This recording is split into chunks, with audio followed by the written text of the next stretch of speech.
जी आपण इकडे महानगरपालिकेजवळ उपोषणाला बसले आहे, नेमकी काय मागणी आहे आपली? मागणी अशी आहे, ठाणे बिलापूर रोड हा नवी महानगरपालिकेचा एक बांधकाम विभाग आहे। या विभागामध्ये एक भ्रष्टाचार झाला होता डस्टबिन बसवण्याचा। 2022ला एक डस्टबिन बसवले होते ठाणे बिलापूर रोडवरती आणि 2024ला पुन्हा त्याच कामाचे जे झालेलं काम आहे त्याच कामाचं परत एकदा फाईल बनवून पैसे खाल्ले होते आणि त्यासाठी मी महानगरपालिका आयुक्तांकडे लेखी पत्रव्यवहार केला होता आणि त्याची फाईलीसहित आम्ही पुरावे दिले होते की हा असा भ्रष्टाचार झालेला आहे। आणि त्या फाईलला जे 2022चे फोटो होते त्याच फोटोची डेट एडिट करून आणि ते नव्याने फाईलला जोडून परत पैसे काढले होते आणि ज्या 2022चे जे डस्टबिन होते ते आहे त्या परिस्थितीमध्येच होते, नवीन डस्टबिन बसवले नव्हते। म्हणून आम्ही त्या पूर्ण विभागाचा सर्वे केला, माहिती घेतली आणि माननीय आयुक्तांना एक निवेदन दिलं। माननीय आयुक्तांना भेटलो पण आणि त्याने आश्वासन दिलं की आम्ही ह्याच्यावरती कारवाई करू म्हणून। परंतु काही दिवस आम्ही वाट बघितली, आम्हाला काहीच प्रतिसाद भेटला नाही। आम्ही पुन्हा आयुक्तांकडे गेलो, आयुक्तांकडे मागणी केली की असं घटना घडली, आम्हाला उत्तर द्या, लेखी उत्तर द्या।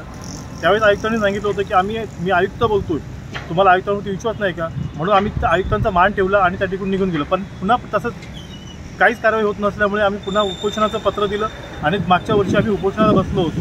तेव्हा माननीय ॲडिशनल कमिशनर सुनील पवार साहेब यांनी आम्हाला लेखी आश्वासन दिलं होतं, ते आम्ही ते ठेवलेलं आहे की आम्ही ह्या चौकशी करून अहवाल आयुक्तांना सादर करू। परंतु आजपर्यंत काही चौकशी झाली नाही आणि चौकशी झाली, आम्हाला बोलवलं होतं आणि जे अभियंते होते त्या अभियंत्यांना त्या ठिकाणी बोलवलं होतं, चौकशी केली, पण त्याच्यामधून काय त्यांच्यावरती कारवाई झाली काय नाही हे अद्यापपर्यंत आम्हाला लेखी कळवलेलं नाही आहे। म्हणून आम्ही पत्रव्यवहार सुरूच ठेवला आणि त्याच्यानंतर शेवटी नाईलाजाने पुन्हा आम्हाला या ठिकाणी उपोषणाला बसण्याची वेळ आलेली आहे।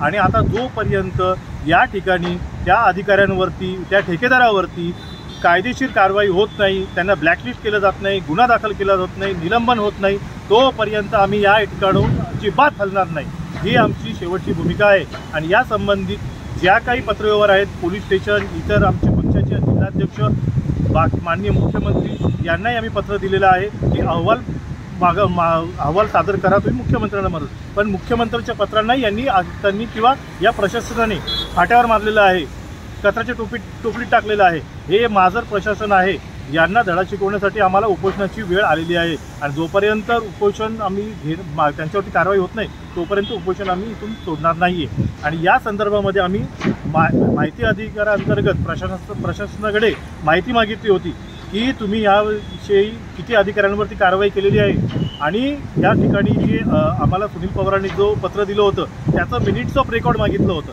पण ते मिनिट्स ऑफ रेकॉर्ड पण त्यांच्याकडे उपलब्ध नाही आहे आणि कुठल्या अधिकाऱ्यांवर काय चौकशी केलेली तेही नाही आहे। माहिती अधिकाऱ्यांमधून माझ्याकडे पत्र आहे, ते तुम्ही पाहू शकता आणि ते आम्ही सर्क्युलेट केलेलं आहे सोशल माध्यममधून, ग्रुप्समधून, फेसबुकमधून, सर्व ठिकाणी आम्ही सर्वांपर्यंत पोहोचवलेलं आहे। आता जो काही निर्णय होईल ते माननीय आयुक्तांना घ्यायचा आहे, माननीय मुख्यमंत्र्यांना घ्यायचा आहे। धन्यवाद।